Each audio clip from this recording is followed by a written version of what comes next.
n'est-ce pas, ce livre dit apocalyptique, où Dieu révèle son plan pour la fin du monde, notamment dans ces visions auxquelles Daniel est confronté dans la deuxième moitié du livre, les chapitres 7 à 12. Mais le livre de Daniel est également très pertinent pour nous. Pourquoi ? Parce qu'en comprenant l'avenir de Daniel, qui est notre passé, nous pouvons vivre fidèlement dans le présent jusqu'à la fin du monde. En comprenant l'avenir de Daniel, qui est notre passé, nous pouvons vivre fidèlement dans le présent jusqu'à la fin du monde. Et avant de nous plonger dans Daniel 9 ce matin, je vous propose de nous rappeler l'essentiel du livre qu'on a vu jusqu'à présent. Donc si vous êtes là pour la première fois ce matin ou si vous avez raté les messages précédents, voici 4 questions pour vous mettre au courant avant de voir Daniel 9. Première question, qu'est-ce qui s'est passé ? Parce que le livre de Daniel se déroule pendant une période de l'histoire biblique que l'on appelle l'exil. C'est là où le livre de Daniel commence, au chapitre 1. Et si vous regardez le verset 12 de notre chapitre, le chapitre 9, Daniel y décrit ce qui s'est passé comme un événement unique dans l'histoire. Voici ce qu'il dit, verset 12. « Dieu a fait venir sur nous un malheur si grand qu'il ne s'est jamais rien produit sous tout le ciel de pareil à ce qui s'est produit à Jérusalem. » L'exil était le moment où Dieu a livré la nation d'Israël au roi de Babylone qui a envahi la terre promise, il a détruit le temple, il a déporté le peuple dans un autre pays. L'exil, c'était la rupture définitive de la relation qui existait entre Dieu et son peuple. C'était un véritable divorce divin. Et si on avait demandé aux Israélites de l'époque ce que représentait l'exil, ils auraient dit que c'était bien plus qu'une déportation. C'était la fin du monde. Deuxième question, si c'était la fin du monde, où est Dieu ? Où est Dieu dans tout ça ? Et on a vu que la grande leçon que Daniel veut nous enseigner dans ce livre, c'est que Dieu règne. Dieu est toujours là, il est toujours en contrôle. Même lorsque d'autres nations s'emparent du pouvoir, même quand son peuple est loin de chez lui et que le temple a été détruit, Dieu dirige tout. Et plus précisément, on a vu que Dieu a un plan pour ce moment de l'histoire, l'exil, tout comme pour toute l'histoire. Et c'est pour ça qu'il révèle à Daniel dans les chapitres 2 et 7, vous vous souvenez si vous étiez là, ce qui va se passer entre l'exil et la fin des temps. 4 royaumes vont se succéder. L'empire babylonien, l'empire des Mèdes et des Perses, l'empire grec et l'empire romain. Représentés par 4 parties d'une statue au chapitre 2 et par 4 bêtes terrifiantes au chapitre 7. Et puis pendant le 4e royaume, Dieu il promet d'établir son royaume éternel, symbolisé par cette pierre qui devient une montagne et qui remplit la terre, au chapitre 2, et symbolisé par un homme parfait, à l'image de Dieu, au chapitre 7, qui reçoit la domination sur le monde. Dieu dirige le cours de l'histoire pour préparer la venue de Jésus-Christ. Ça, c'est le message de Daniel. Troisième question, est-ce que Dieu s'en soucie ? Parce que si vous étiez là la semaine dernière, on a laissé Daniel complètement effaré par cette vision qu'il a eue au sujet des 2e et 3e royaumes, la Perse et la Grèce. Et on a évoqué la question de la souffrance, parfois injuste, dans le plan de Dieu. Est-ce que Dieu s'en soucie ? On pourrait se dire, c'est bien beau que Dieu promette un avenir glorieux à la fin des temps, mais qu'en est-il de la vie en attendant ? Est-ce que Dieu se soucie de son peuple ? Et le chapitre 3 à 6 nous dit que Dieu délivre. Dieu dirige et Dieu délivre. Il est capable d'humilier les rois orgueilleux et il est capable de sauver son peuple. Alors, est-ce qu'il agit de la même manière aujourd'hui ? La réponse nous est donnée au chapitre 9 de Daniel, ce qui nous amène à une 4e question avant de regarder ce chapitre. Où en sommes-nous maintenant dans l'histoire de Daniel ? Regardez le verset 1 de Daniel 9. On voit au verset 1 que c'est la première année du règne de Darius, le fils d'Assuérus, de la dynastie des Mèdes sur le royaume des Babyloniens. Autrement dit, le chapitre 9 se déroule au même moment, pendant la même année que Daniel passe la nuit dans la fosse aux lions, au chapitre 6. Le chapitre 9 se déroule au début du 2e royaume, dans la statue, c'est-à-dire lorsque Darius le Mède envahit Babylone et devient le nouveau roi. Et c'est au moment de cette transition-là, entre deux empires, que Daniel est en train de faire son culte personnel. Dans le livre de Jérémie, vous voyez le verset 2. Daniel, il suit son plan de lecture dans la Bible et il arrive à Jérémie 25, où Dieu promet, dans Jérémie 25, que l'exil prendra fin après 70 ans et que Jérusalem sera reconstruite, restaurée. Je vous ai affiché les versets à l'écran. Nous sommes en 538 avant Jésus-Christ. Et donc Daniel, il sait que l'exil qui a commencé autour de 605 avant Jésus-Christ arrive presque à son terme. Les 70 ans sont sur le point de s'achever. Maintenant, au début du règne de Darius. Et Daniel, il sait que Dieu se soucie de son peuple. Il a fait une promesse concernant la fin de l'exil. Et du coup, Daniel se met à prier en s'appuyant sur les promesses de son Dieu. Daniel 9 se divise en deux parties. Vous avez vu ça dans la lecture. Il y a la prière de Daniel, la première partie. Et puis il y a la promesse que l'ange Gabriel donne à Gabriel en réponse à sa prière. Et d'ailleurs, c'est le même ange Gabriel qui annonce la naissance de Jésus dans les évangiles. Mais Daniel 9 est presque un cours destiné à enseigner le peuple de Dieu exilé sur comment prier à la lumière des promesses de Dieu. Parce que c'est en comprenant l'avenir de Daniel, qui est notre passé, que nous pouvons vivre fidèlement dans le présent jusqu'à la fin du monde.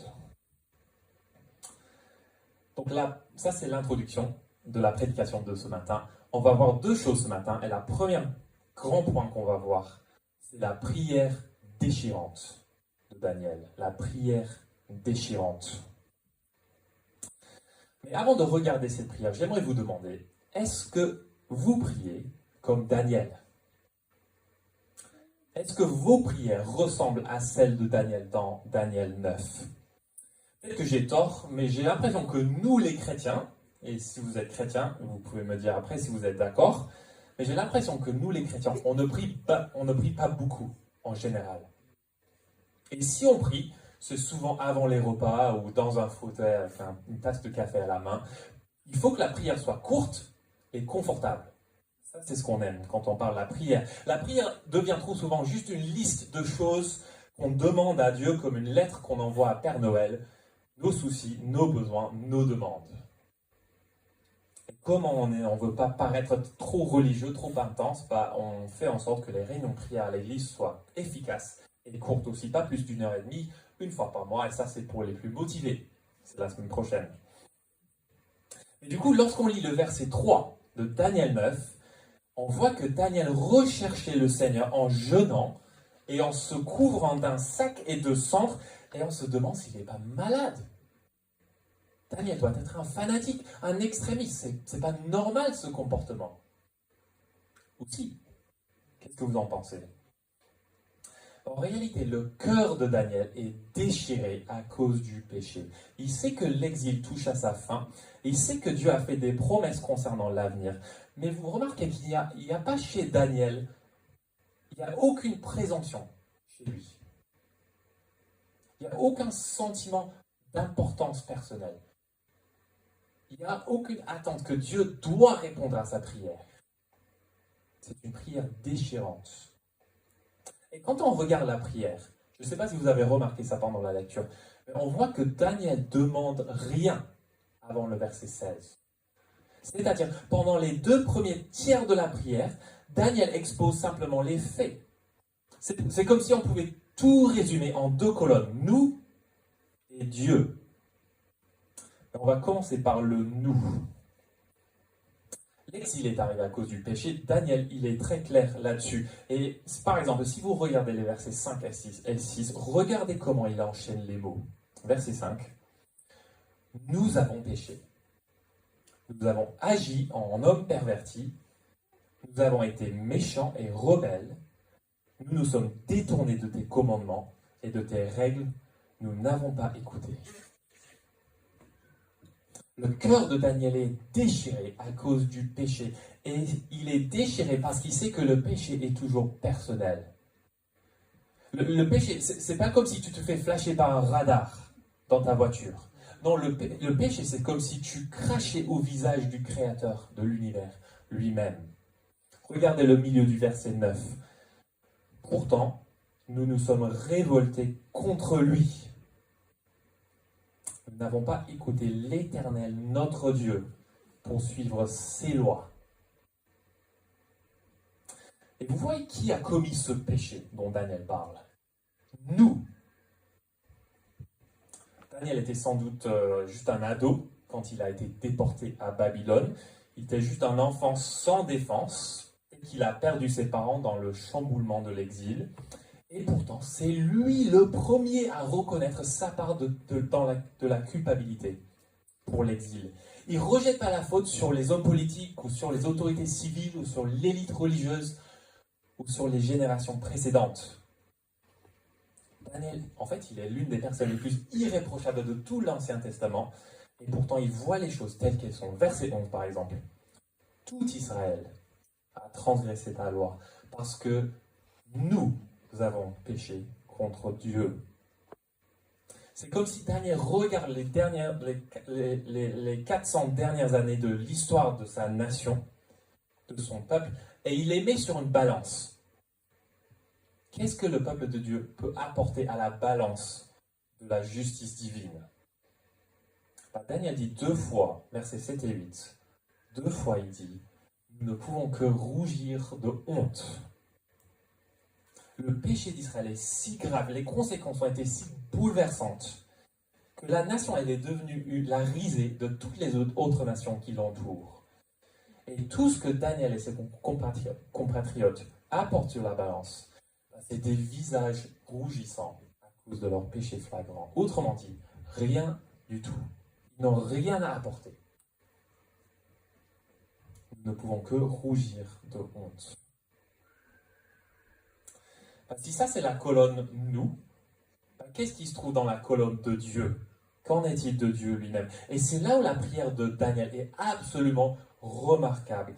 Daniel, il n'est pas un râleur. Il ne se lamente pas sur l'injustice de l'exil. Il ne cherche pas à présenter Dieu comme un maître dur. Non, bien au contraire. En fait, si on devait résumer tout ce que Daniel dit à propos de Dieu dans cette prière, ce serait ceci. Dieu avait raison. Dieu avait raison. Voilà le sens du début du verset 7. Seigneur, tu es juste. Puisque Dieu est parfaitement saint, il doit punir le péché. Et Daniel sait que Dieu n'a pas seulement raison de punir le péché, en fait, il sait que Dieu avait annoncé l'exil plusieurs siècles à l'avance. Dieu avait annoncé dans la loi de Moïse que Israël entrerait dans le pays promis, se rebellerait contre Dieu, et puis serait expulsé du pays 400 ans plus tard. En d'autres termes, Dieu l'avait prédit. Le fait même que l'exil ait eu lieu prouve que Dieu ne ment pas. L'avenir avait été écrit à l'avance et Israël a suivi le scénario à la lettre, tout au long de son histoire. Et la seule chose que le peuple de Dieu n'a pas fait, c'est de chercher la faveur de Dieu. Vous voyez le verset 13 ? C'est en conformité avec ce qui est écrit dans la loi de Moïse que tout ce malheur nous a frappés.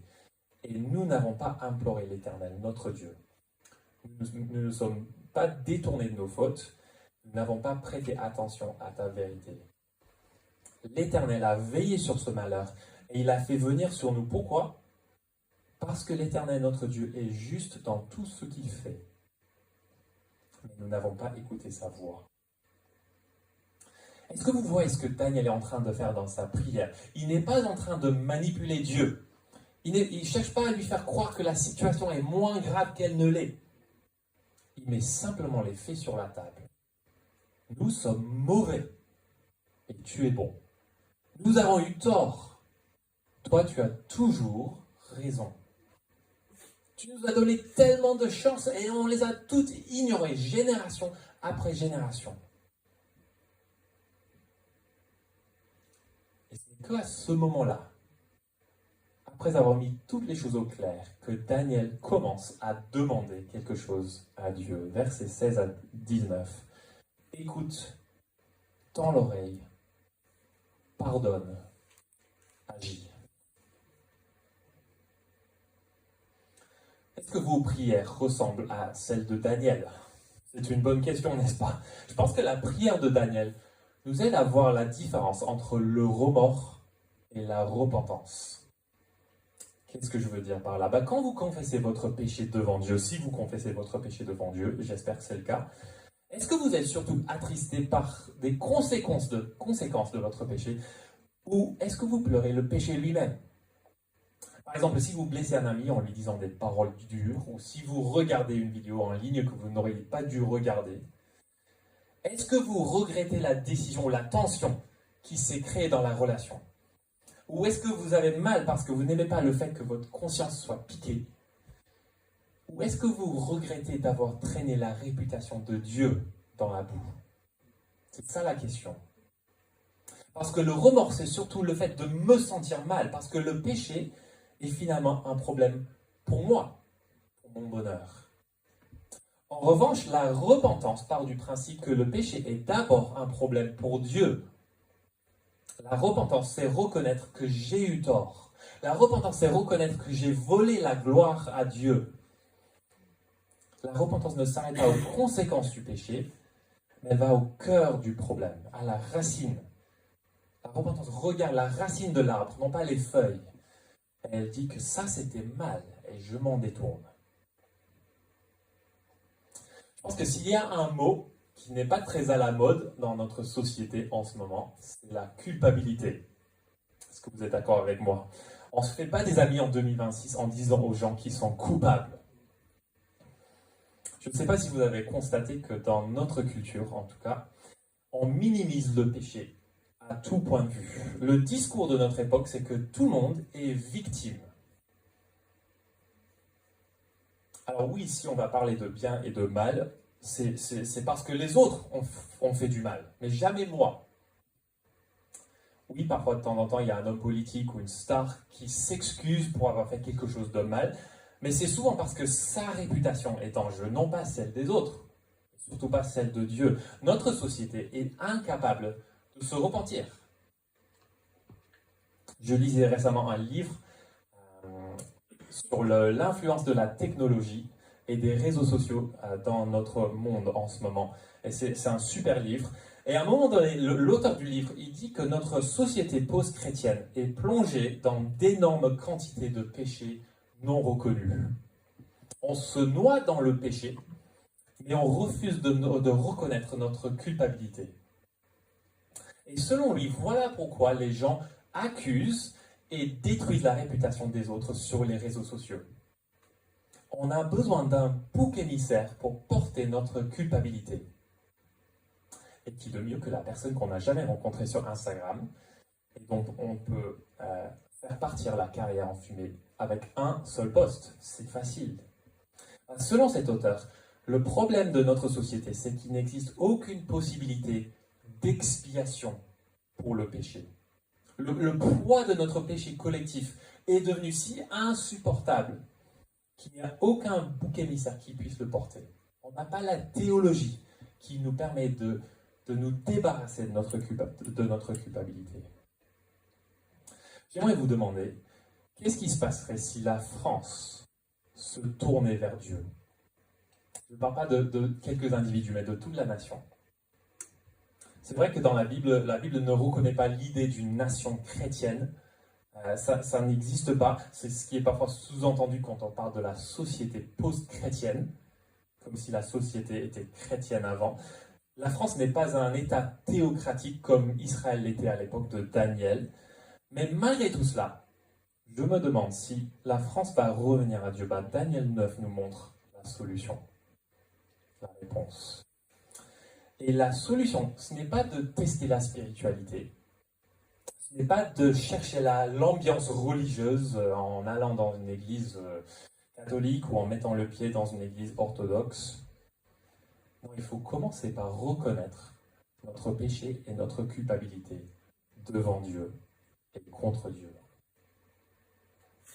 Verset 8. Éternel, nous ne pouvons que rougir de honte, tout comme nos rois, nos chefs et nos ancêtres, parce que nous avons péché contre toi.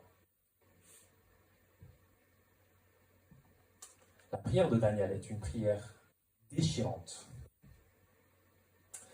Mais maintenant, j'aimerais qu'on regarde la promesse définitive que Dieu annonce à Daniel par l'ange Gabriel dans les versets 20 à 27. Ça, c'est notre deuxième grand point ce matin, la promesse définitive. La promesse définitive.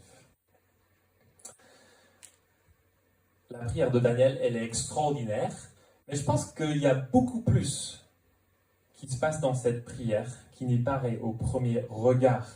Tout d'abord, il faut comprendre que la prière de Daniel s'inspire d'un autre passage de la Bible qui se trouve dans la loi de Moïse et que Mika va afficher à l'écran, à savoir Lévitique 26. Alors c'est peut-être un chapitre que vous n'avez jamais lu dans votre Bible. Je sais que quand on suit des plans de lecture, on s'arrête en général juste à la fin de l'Exode, peut-être au début du Lévitique. Donc bravo si vous êtes arrivé à Lévitique 26. Parce que là, Dieu, il promet plusieurs siècles avant l'exil que lorsque son peuple en exil, donc plusieurs siècles plus tard, lorsque son peuple en exil confessera son péché, Dieu se souviendra de son alliance et le ramènera dans le pays promis. Et du coup, la prière de Daniel qu'on vient de voir, c'est pas juste une prière de confession, un peu comme on prie à l'église tous les dimanches. En fait, c'est une prière pour déclencher le plan de salut de Dieu pour la fin du monde. Ça, c'est ce que Daniel est en train de faire. Et on va revenir à Lévitique dans un instant. Mais il y a une deuxième chose qu'on voit dans cette prière qu'on n'aurait peut-être pas remarqué à première vue. Est-ce que vous avez constaté à quel point la prière de Daniel est une prière pour le temple? Je vous lis deux versets, verset 17. Daniel y prie: maintenant donc, notre Dieu, écoute la prière et les supplications de ton serviteur et fais briller ton visage au-dessus de ton sanctuaire dévasté pour l'amour du Seigneur. Ou le verset 20, je présentais ma supplication à l'Éternel mon Dieu en faveur de la montagne sainte, c'est-à-dire là où il y avait le temple à Jérusalem de mon Dieu.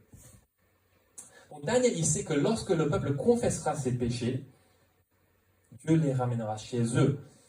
Or, il sait que le peuple ne peut revenir à Dieu que s'il y a un temple. Le temple rendait possible le pardon avec Dieu par le sacrifice d'un animal, d'un bouc émissaire.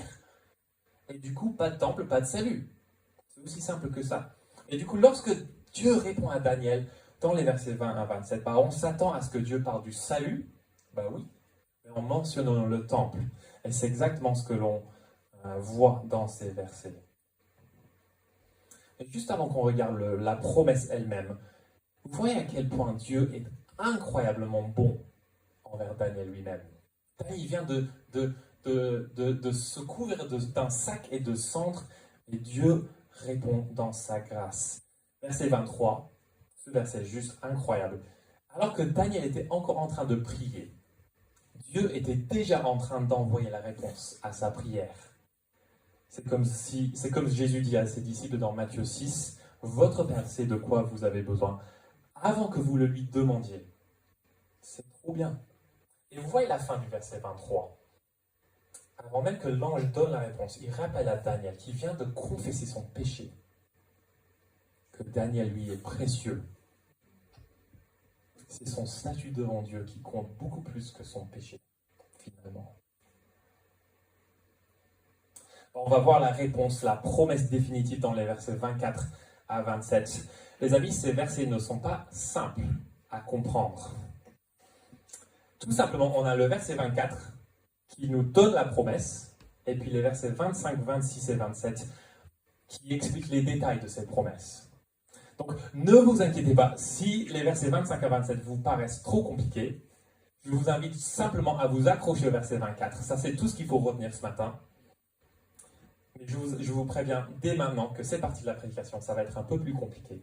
Donc, mettez vos ceintures et on y va. Le verset 24, c'est la promesse définitive que Dieu fait à Daniel. En fait, il y a 6 promesses en une, qui se divisent en 2 groupes de 3.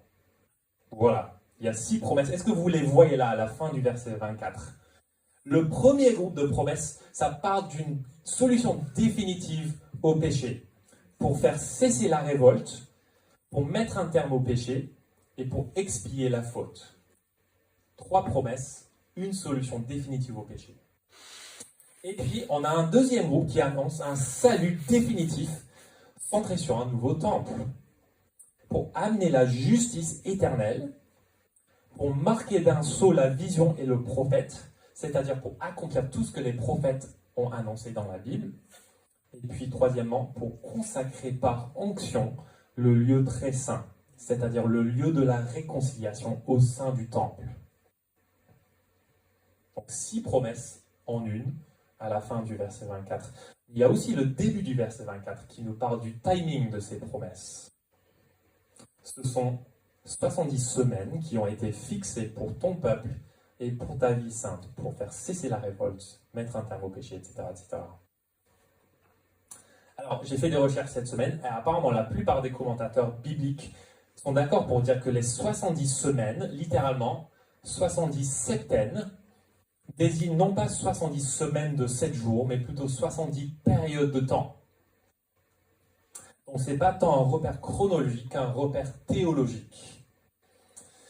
Qu'est-ce que ça veut dire? Si vous vous souvenez de ce que la prière de Daniel s'inspire de Lévitique 26, ce qui est super intéressant, c'est que en Lévitique 25, donc un chapitre juste avant, Dieu donne des instructions concernant une fête qui s'appelle le Jubilé.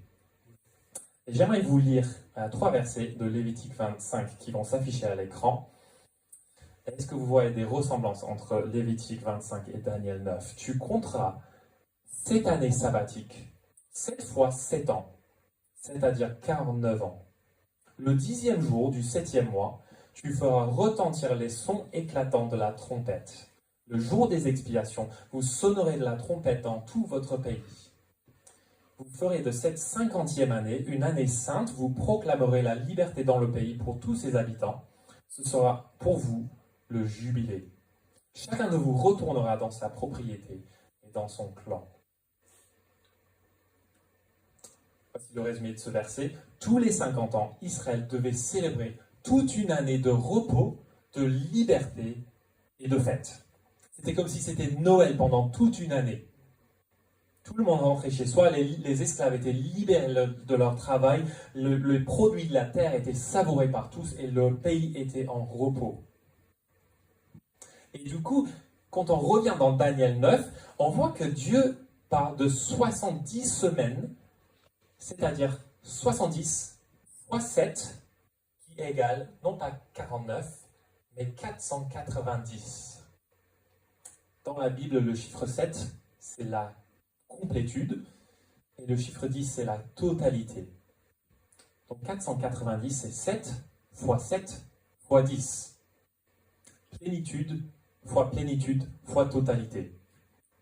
Autrement dit, Dieu, il est en train d'annoncer un jubilé ultime, définitif. C'est la fête ultime, un temps de délivrance, de liberté et de repos sans fin. Voilà, comme je l'ai dit, si vous ne retenez qu'une seule chose de cette partie de la prédication, il faut retenir que Dieu promet une fête éternelle. Voilà, c'est clair? En fait, verset 24, Dieu est en train d'annoncer la venue de Jésus-Christ et l'espérance d'une nouvelle création, des nouveaux cieux et la nouvelle terre. Mais maintenant, ensuite, l'explication de cette promesse, versets 25 à 27. Alors, il y a tellement d'interprétations de ces versets qu'on peut vite se perdre. Je pense qu'il y a 3 grandes décisions qu'il faut prendre pour comprendre ces versets. Moi, je vais vous dire ce que j'en pense et je vous laisse creuser le reste chez vous plus tard. Première décision, verset 25. Depuis quand jusqu'à quand? Sache-le donc et sois attentif depuis le moment où la parole a annoncé que Jérusalem sera restaurée et reconstruite jusqu'au Messie, au conducteur, il y a 7 semaines et 62 semaines. Les places et les fossés seront restaurés et reconstruits. Mais ce sera une période de détresse. Donc là, dans ce verset, Daniel décrit 69 semaines il décrit 69 semaines des 70 semaines, en les divisant en 2 périodes. Vous avez vu ça? 7 plus 62 égale 69. Et il me semble que Dieu parle d'une seule et même période, même s'il la divise en 2. Depuis le moment où Jérusalem commence à être reconstruite, jusqu'à la venue du Messie, littéralement jusqu'à la venue C'est les traducteurs qui ont mis le Messie, et ils ont raison. Mais jusqu'à la venue d'un roi, qui est un chef, il y aura 69 périodes de temps, 69 semaines. Et ça dépend de comment vous faites le calcul, mais la durée du temps entre la fin de l'exil et la venue de Jésus-Christ était environ 490 ans. Deuxième décision, qui est ce roi chef? Qui est ce roi conducteur? Verset 26. Après les 62 semaines, le Messie sera exclu. Il n'y aura personne pour lui venir en aide. Le peuple d'un prince qui viendra détruire la ville et le sanctuaire. Puis sa fin arrivera comme par une inondation. Il est décidé que les dévastations dureront jusqu'au terme de la guerre. Le Messie, littéralement, c'est un roi ou un Christ. On voit qu'un roi va venir et qui sera exclu ou retranché. Un roi, c'est une autre manière de parler d'un grand prêtre. Quelqu'un qui est loin de Dieu, mais qui sera aussi un chef ou un conducteur, un roi. Dieu annonce la venue du Messie, comme les traducteurs l'ont traduit. Il annonce la venue de Jésus-Christ dans ce verset. Et il faut comprendre que lorsque Dieu parle au verset 26 du peuple d'un prince, le mot prince, c'est le même terme qu'au verset 25 que conducteur. Donc le verset 26 dit que le Messie sera retranché à la fin de la 69e semaine, et que le peuple du Messie, c'est-à-dire le peuple dont il est issu, les Juifs, va détruire la ville de Jérusalem et le temple. Et c'est exactement ce qui s'est passé en l'an 70. Après Jésus-Christ, vous pouvez lire Marc 13 si vous voulez en savoir plus. Et puis, troisième décision, que décrit le verset 27? Et qui est le « il » au début du verset? Il imposera une alliance d'une semaine à beaucoup, et au milieu de la semaine, il fera cesser le sacrifice et l'offrande. Le dévastateur commettra les pires monstruosités jusqu'à ce que l'anéantissement et ce qui a été décidé se déverse sur lui. Alors, écoutez bien, le verset 27 est en parallèle avec le verset 26. Il décrit les mêmes événements, mais sous un autre angle.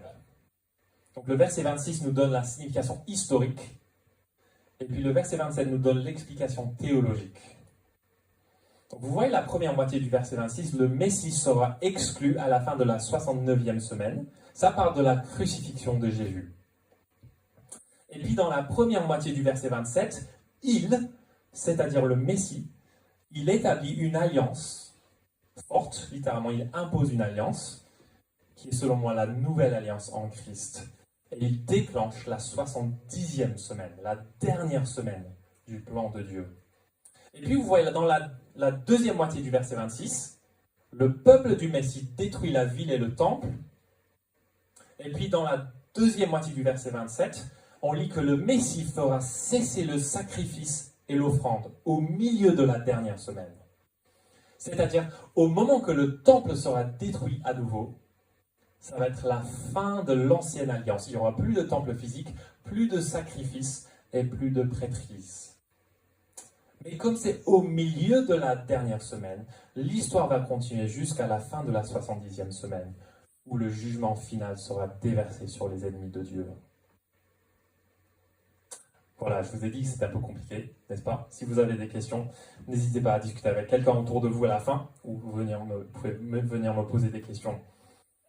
Mais si vous n'avez rien retenu de tout ça, voici l'essentiel. Dieu annonce la venue de Jésus-Christ et l'accomplissement de son plan de salut pour le monde, mais jusque dans les moindres détails. Vous avez vu ça? Il parle du timing, il parle des événements, il parle des peuples. C'est assez extraordinaire. Et que doit comprendre Daniel de tout cela? Ça, c'est la question.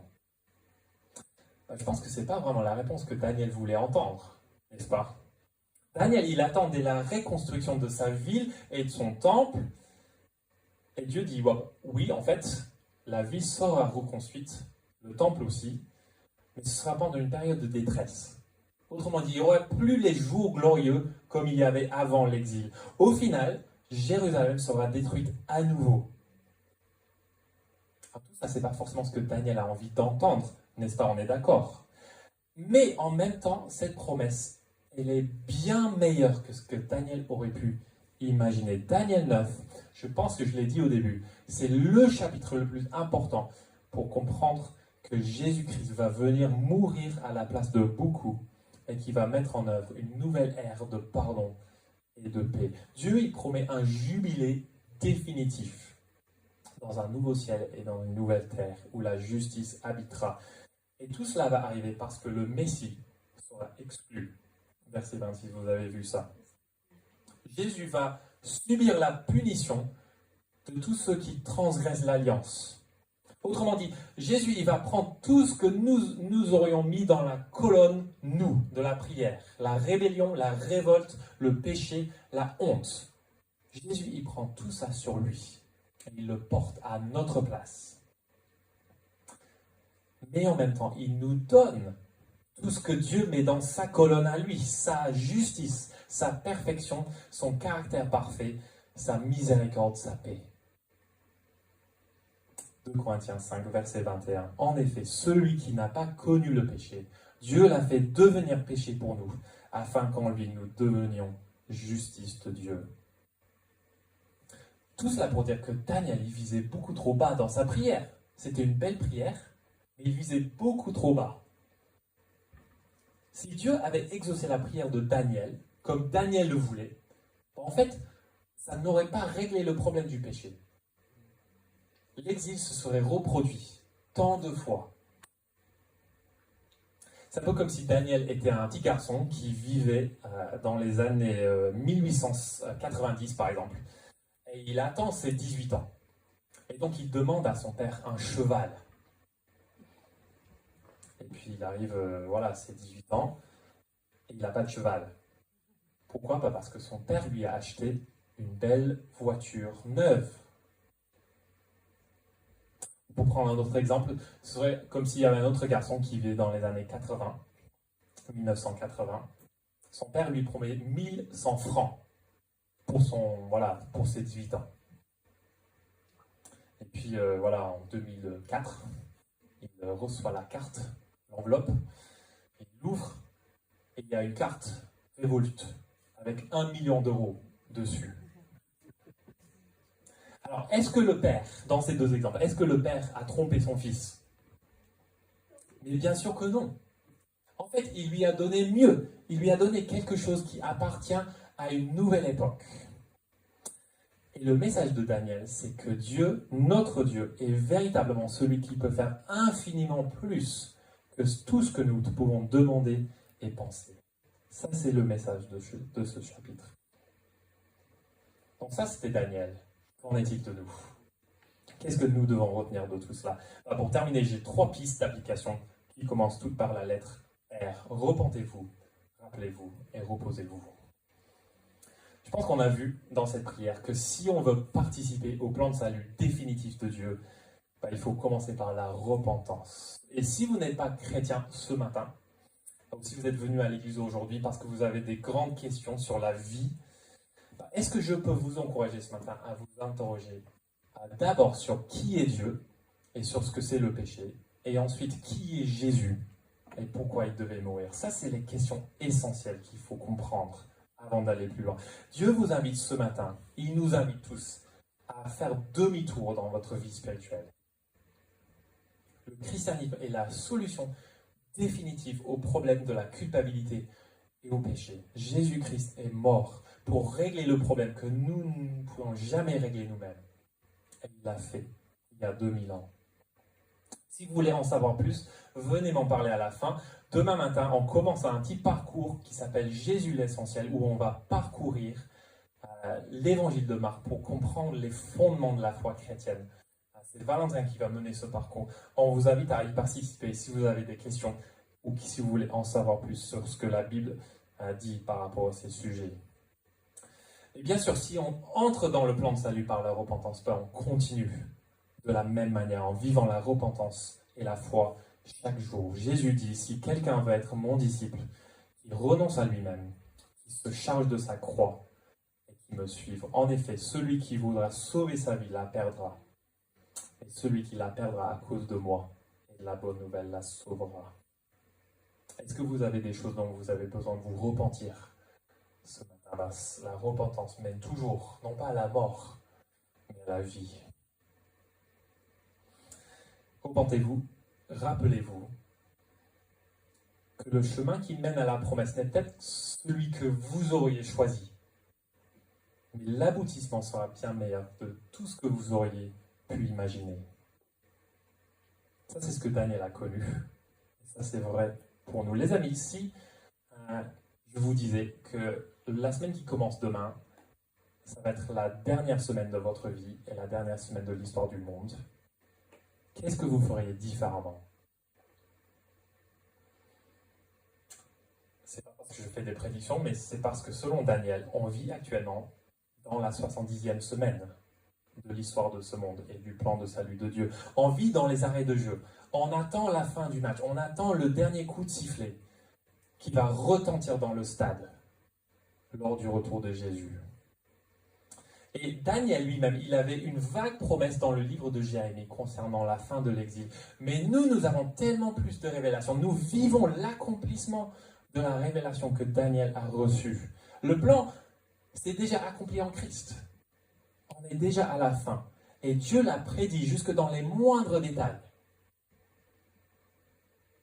Tout ce qui se passe dans votre vie, dans ma vie, tout ce qui se passe dans la ville de Bordeaux, dans ce monde, n'a aucune importance comparé à ce que Dieu est en train de faire dans ce monde pour préparer la fête ultime.